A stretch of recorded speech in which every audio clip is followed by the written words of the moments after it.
The favourite counts with 300 to go, and taking over is Super Seth and Draw Away from Faith and Love Baileys, then Sense of Doubt followed by Red About, but it's all Super Seth. He's going to coast home and jog across the line and win by 4 lengths. Super Seth's maiden day, I mean, we thought we'd run well, but probably not to have the win in the arrogance he did, and he absolutely bolted in that day. And I definitely thought from that moment that he was going to be a pretty good 3-year-old. I thought he'd be black type. It's hard to say you become a Guineas winner after a maiden, but I definitely thought he had a big race in store for him. I was keeping tabs on him, but I didn't get to ride him the whole way through. Then he went for a spell, but the minute he came back from a spell, I was definitely straight on the phone to the Freedmans. I wanted to be on him in the jump outs and in his spring prep. Super Seth is chasing hard. King of Hastings grabbed by Seth. Super Seth has dropped on and won the McNeil. Super Seth, the sky's the limit. McNeil's a pretty good starting point for 3-year-olds heading towards the Guineas, and usually if they win a sprinting race, you've got some idea of how they're going. He won that well, finished down the middle of the track, and I knew from that point we're on sort of target for a Guineas. Riding in a Guineas, I try and take a similar approach to riding any race. I don't let it get overawed by the occasion or anything like that. You're out to win every race, and I try and treat it very similar.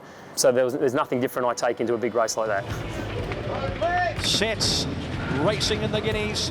Rocker Basharana from Barrio. So jump well. Obviously Alligator Blood was I think one of the favourites. He was up there, but yeah, I was midfield in a nice spot. He's a colt, so you had to, every furlong you had to give him a little shove along just to keep him focused. Speed was pretty good, not overly fast, but I was happy with my spot the whole way, about the 800. Just had to feel for him a little bit. I just needed a bit of room. I had a horse that was 3 deep outside me the whole way, so I just needed room to get out and chase him because he didn't like being cluttered up. This is about 600 out, and I wouldn't say I wasn't travelling like the win here at all. He gets a bit of room. Alligator Blood hits the front. When I got out into the clear, I really felt him start to launch, but Alligator Blood was a fair way in front. When I get the whip into the left, then he motors, and I was absolutely motoring. I remember thinking, geez, I'm flying here.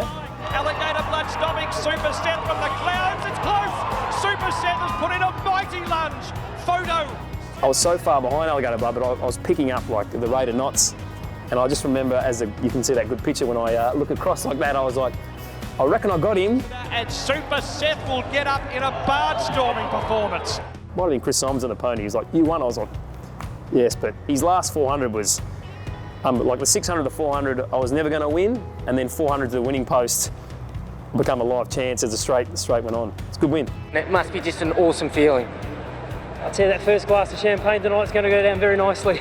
A lot of horses were just quick enough to run third, but he actually, he gave me a real proper feel. He was launching, so it's an amazing feeling, like when a horse lets go like that, and then you go from, I'm going to run third, I might run a place, to I might actually win this, and that's a great feeling. And then to get up on the line that's the top of all feelings.